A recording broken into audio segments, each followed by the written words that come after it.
Tunisia, March 1943. The sun hung over the Kasserine Valley like a furnace door left open. Heat shimmered off the sand in waves that bent the horizon into strange shapes. The air smelled of diesel, cordite, and something older, dust that had seen empires rise and fall long before American boots touched North African soil. Staff Sergeant Raymond Cole stood in what the men called the graveyard.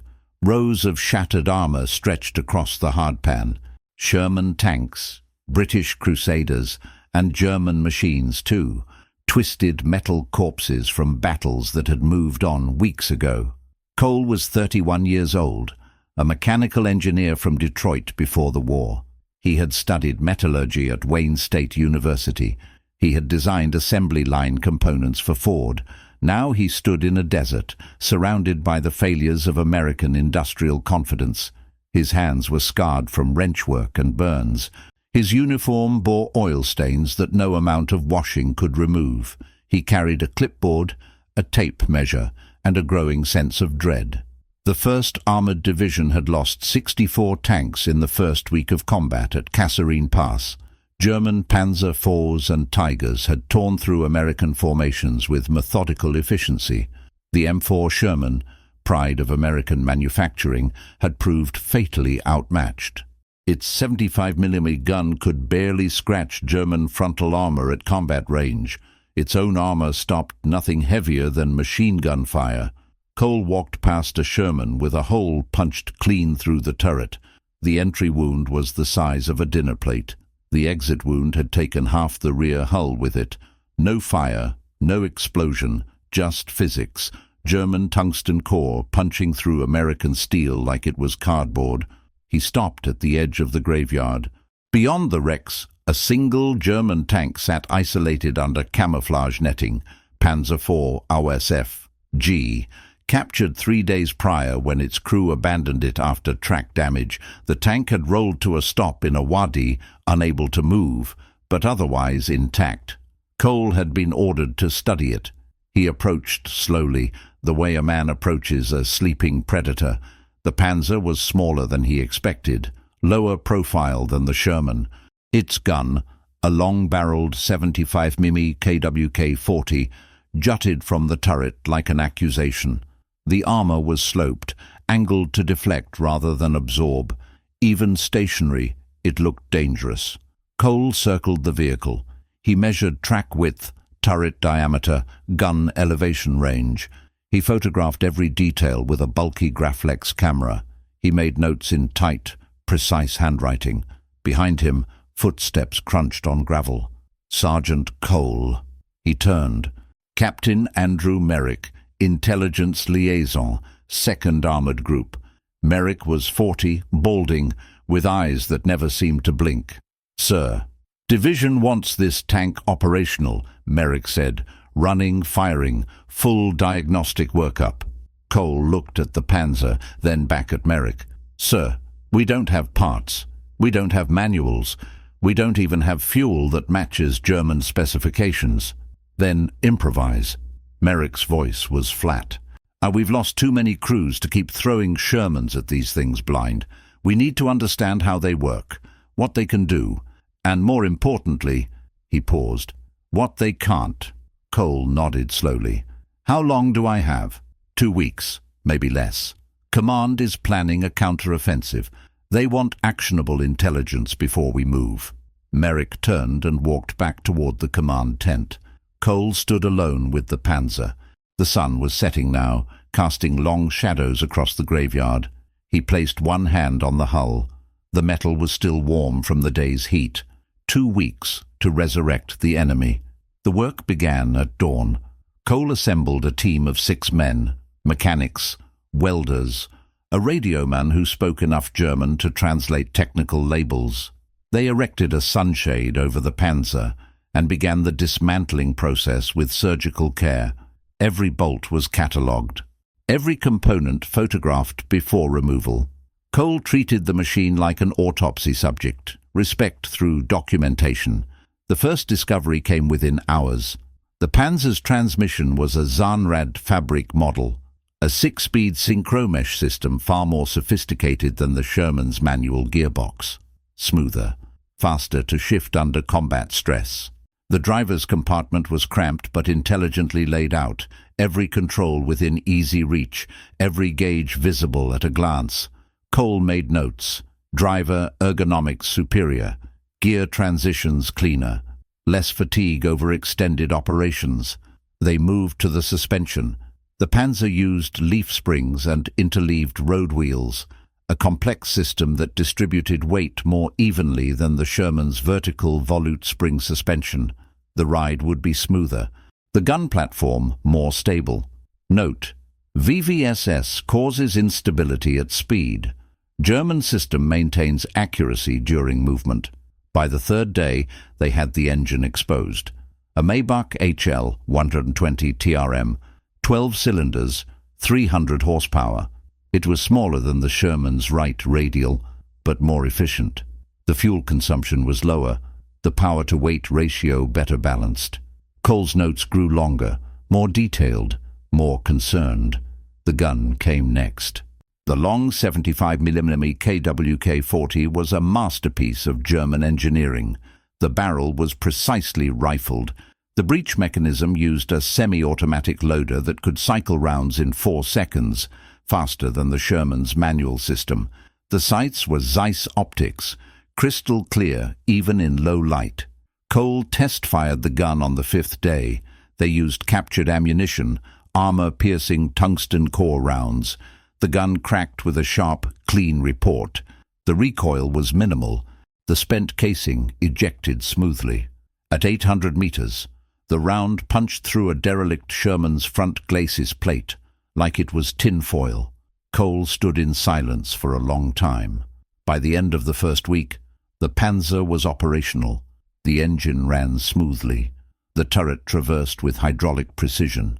The gun elevated and depressed without hesitation. It was not just functional, it was elegant. Every system worked in harmony, German engineering at its peak. But Cole had begun to notice something else. Small things, inconsistencies. The engine, while efficient, ran hot. Coolant temperatures spiked during sustained operation. The radiator design was inadequate for desert conditions. The interleaved road wheels, so effective at distributing weight, collected mud and debris between them. In wet conditions, they froze solid. In sand, they became clogged and seized. The transmission, though superior in design, was over-engineered. Too many moving parts, too many points of failure. A single broken gear could immobilize the entire vehicle, and the armor, sloped, angled, superior in theory, was thin, thinner than American intelligence had estimated. The Panzer relied on deflection, not absorption. A direct hit at the right angle would penetrate. Cole sat in the commander's cupola on the 8th night. The desert was cold now, stars sharp and infinite overhead. He held his clipboard, reviewing notes by flashlight. The Panzer was brilliant, but it was not invincible. It was optimized for European terrain, rolling hills, hard ground, moderate climates. In the desert, its weaknesses became glaring: overheating, mechanical complexity, fragility under sustained stress. Cole closed his notebook. He understood now why the crew had abandoned this particular tank. Not because of combat damage, because it had become unreliable, because the desert was killing it slowly. The next morning, he reported to Captain Merrick, "The Panzer is operational, sir. And it's better than the Sherman in almost every measurable way. Faster, more accurate, better armored." Merrick waited. "But it's built for a different war," Cole continued. "It's designed for Europe, for short, decisive engagements on good terrain. Out here, it's vulnerable. The cooling system can't handle sustained combat. The suspension clogs. The transmission is fragile. Push it too hard, and it breaks itself." Merrick leaned back. "Can we exploit that?" Cole nodded slowly. "Yes, sir. I think we can." The meeting took place in a command tent on the outskirts of the graveyard. 12 officers, tank commanders, tactical planners, artillery liaison. Cole stood beside a makeshift blackboard, chalk in hand. He drew the Panzer's silhouette. Then he began marking points. "The Panzer IV is superior to the Sherman in direct engagement," he said. "Gun, armor, mobility, all better, but it has 3 critical weaknesses we can exploit." He circled the engine compartment. First, cooling. The Maybach engine runs 15 degrees hotter than our radials under equivalent load. In desert conditions, sustained combat causes overheating. At temperatures above 200 degrees Fahrenheit ambient, coolant systems fail. The tank must cease operation or risk engine seizure. A major from the 3rd Armored spoke up. "So we make them chase us in the heat." "Exactly," Cole said. "Force extended engagements. Make them maneuver aggressively. Their engines will cook themselves." He moved to the suspension. Second, terrain vulnerability. The interleaved road wheels are efficient on hard surfaces, but catastrophic in soft ground or debris. Sand, mud, snow, anything that gets between the wheels will jam the system. Once jammed, the tank becomes immobile. "How do we force that?" another officer asked. "We choose battlefields," Cole replied. "Wadis, soft sand, river crossings, anywhere the terrain works against their design." He circled the transmission. Third, mechanical fragility. The Zahnrad Fabrik transmission is over-engineered. Too many precision components. A single gear failure disables the entire vehicle. Unlike the Sherman, which can limp home on a damaged transmission, the Panzer becomes a pillbox. Cole set down the chalk. "The doctrine is simple. Avoid direct engagement whenever possible. Use maneuver warfare. Force them into extended operations in hostile terrain. Exploit environmental stressors. Let the desert kill them for us." The tent was silent. Then the major spoke again. "And when we can't avoid direct engagement," Cole picked up a folder, "then we target the weak points." He pulled out photographs, close-ups of the Panzer's armor layout. "The side armor is only 30 millimeters, the rear is 20. Flank them, and even our 75 millimeter can penetrate. The frontal armor is strong only at steep angles. A shot from slightly above, artillery, tank destroyer from elevated position can punch through the turret roof, which is only 10 millimeters. He laid the photos on the table. "We can't outgun them face to face, but we don't have to. We just have to be smarter." Captain Merrick stood. "This intelligence goes up the chain immediately. Tactical briefings for all armored units within 48 hours. Cole nodded, but something gnawed at him. Intelligence was one thing. Proving it in combat was another. "Sir," he said, "request permission to conduct a field demonstration." Merrick raised an eyebrow. "What did you have in mind?" "Live fire exercise. Use the captured Panzer against a Sherman crew in simulated combat. Controlled conditions. Show the doctrine in action." Merrick considered. "You'd be risking the only intact Panzer we have." "Yes, sir. But if it works, it could save hundreds of Shermans, thousands of men." A long pause. Then Merrick nodded. "Approved. You have 3 days." The exercise site was a flat expanse of hardpan 10 miles south of the main encampment. Rocky outcroppings on the western edge, a dry wadi cutting through the center. Open ground to the east. Cole had briefed the Sherman crew personally. Lieutenant Marcus Webb, tank commander, 4 men under him, all veterans of Kasserine. Webb was 24, wiry, with the kind of calm that came from surviving what should have killed you. "Your objective," Cole said, "is to disable the Panzer without being killed yourselves. You have 3 advantages. You know the terrain, you know the doctrine, and you know the Panzer's weaknesses. Use them." Webb nodded. "And who's driving the Panzer?" "I am," Cole said. Webb blinked. "Sergeant, no disrespect, but you're not a tank commander." "I've spent 2 weeks inside that machine," Cole replied. "I know how it moves, how it thinks. That makes me dangerous enough." The exercise began at 800 hours. Cole sat in the Panzer's commander cupola, a small crew of mechanics manning the other positions. The gun was loaded with dummy rounds, solid shot marked with yellow paint to indicate hits. The Sherman, 2 kilometers east, carried the same. Cole keyed the intercom. Driver, advance, heading 090, speed 15 kilometers per hour. The Panzer surged forward, smooth, responsive. The ride quality was immediately noticeable, far steadier than the Sherman's bucking suspension. Through binoculars, Cole scanned the terrain, no sign of Webb's Sherman. The lieutenant was using the Wadi for concealment. Smart. Gunner, traverse right. Watch the high ground. The turret swung smoothly. The Zeiss optics made every detail sharp. Too sharp. Cole could see heat shimmer, individual rocks, a lizard on a stone, but no Sherman. Then movement, a glint of metal near the Wadi's edge. Not the Sherman, a decoy, scrap metal propped to catch light. Cole smiled. Webb was thinking, "Driver, halt, gunner, hold fire." The Panzer stopped. Engine idling. Cole listened. Over the rumble of the Maybach, a faint sound. Tracks on stone. Behind them, Webb had circled. Used the Wadi as cover.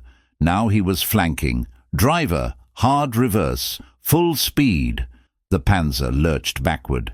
The transmission whined, a high-pitched sound that hadn't been there during initial tests, stress fracture developing. Cole made a mental note. The Sherman broke cover 500 meters to the south. Webb's gunner fired. The dummy round cracked through the air and slammed into the Panzer's front glacis. Yellow paint blossomed across the armor. "Hit," Cole said into the radio. "Non-penetrating frontal deflection." Webb's voice came back. "Confirm. Moving to secondary position." The Sherman accelerated, kicking up dust, fast, faster than the Panzer. It curved wide, seeking the flank. "Driver, forward. Match his speed." The Panzer surged ahead. The engine temperature gauge climbed. Coolant was heating faster than the radiator could dissipate. Cole watched the needle creep toward the red. Webb maneuvered brilliantly. He stayed in motion, never presenting a stationary target. He used the terrain, ducking behind rises, weaving through rock formations. The Sherman was less accurate, less well-armored, but it was agile, and it didn't overheat. 10 minutes into the exercise, the Panzer's engine was running critical. The transmission whine had become a grind. Cole felt vibration through the hull, something coming loose in the drivetrain. Driver, reduce speed. Heading 270, seek hull down position. The Panzer slowed, moving toward an outcropping, but Webb anticipated.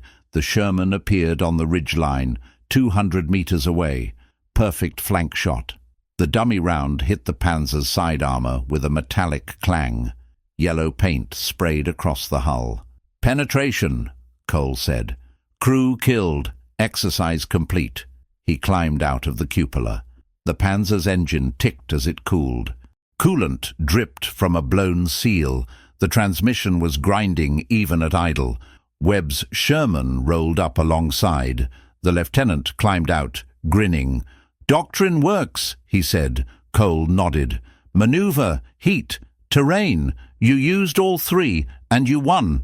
Webb's grin faded as he looked at the Panzer. "Is it always that fragile?" "Under stress?" Cole said. "Yes, the German crews know it. That's why they try to end fights fast. Shock and firepower. But if you deny them that, if you make them work for it, they break." Webb extended a hand. "Thank you, Sergeant." Cole shook it. Around them, observers were already taking notes, photographing the Panzer's damage, measuring response times. The doctrine would spread. Tank crews would train on it. Officers would integrate it into tactical planning, and Americans would stop dying in burning Shermans. The Panzer was dismantled the following week. Every component stripped, catalogued, shipped back to the United States for further study. The engine went to Aberdeen Proving Ground, the transmission to Detroit Arsenal, the gun to Fort Knox. Cole never saw the machine again. He remained in North Africa through the summer of 1943. He wrote training manuals, briefed incoming armored units, analyzed new German tank models as they appeared, Panthers, Tigers, tank destroyers. Each one was dissected with the same methodical care. The doctrine proved effective. American tank casualties dropped by 30% over the following 6 months. Crews learned to maneuver, to exploit terrain, to avoid the German advantage in direct fire. They stopped trying to be tigers. They learned to be wolves instead. By the time the Allies landed in Sicily, the lessons from that captured Panzer had permeated the entire armored command structure. Tactical manuals included sections on thermal management, terrain selection, and targeting enemy mechanical vulnerabilities. Tank destroyer battalions trained specifically to exploit side and rear armor. Cole received a commendation, a Bronze Star for meritorious service. He was promoted to technical sergeant and transferred to the European theater in late 1943, where he continued analyzing captured enemy equipment. He survived the war. In 1947, he returned to Detroit. He resumed work at Ford, designing not assembly lines, but tanks. The lessons learned in Tunisia informed American armor development for decades. The M26 Pershing, the M46 Patton, the M48. Each incorporated principles discovered during those 2 weeks in the graveyard. Cole never spoke much about the Panzer. When fellow veterans asked about his war service, he described it simply, "I fixed things." But in his workshop, mounted on the wall, was a small brass plate, engraved with coordinates 35.4232° N, 8.7842° Kasserine Pass. Beneath it, a single line, "Understanding the enemy does not require becoming them." In the decades that followed, military historians would study the North African campaign extensively. The Panzer IV would be remembered as one of the most effective medium tanks of the war. Its combat record was formidable, its engineering brilliant, but buried in declassified reports from the 1st Armored Division, in technical annexes written in tight, precise handwriting, was a different truth. The Panzer was excellent, but it was not unbeatable. It was a machine built for a specific kind of war, fast, decisive, fought on familiar ground. Remove those conditions, and the brilliance became brittleness. The precision became fragility. The Americans learned not to fight the Panzer on its terms. They learned to rewrite the terms entirely. And in a graveyard in Tunisia, under a burning sun, one engineer with a clipboard had shown them how. The captured Panzer taught its final lesson not through dominance, but through dissection, not through fear, but through understanding. And understanding, in the end, was the only weapon that truly mattered. Combat Engineering Report, 1st Armored Division, March 1943. Subject: Tactical Assessment of Captured Panzerkampfwagen, A4, AUSF, G. Conclusion: Vehicle exhibits superior performance characteristics under optimal conditions. Critical vulnerabilities identified in thermal regulation, suspension endurance, and transmission durability. Recommend exploitation through environmental stresses and maneuver-based engagement doctrine. Prepared by T. Seichert, Raymond Cole, Mechanical Section, Forward Recovery Unit. Status: Declassified. 1973. The report was filed. The war moved on, but in every American tank that learned to fight smarter instead of harder, in every crew that survived because they understood their enemy's genius and its limits, the legacy endured. Not in monuments, not in speeches, but in the quiet arithmetic of lives saved. And that, perhaps, was enough.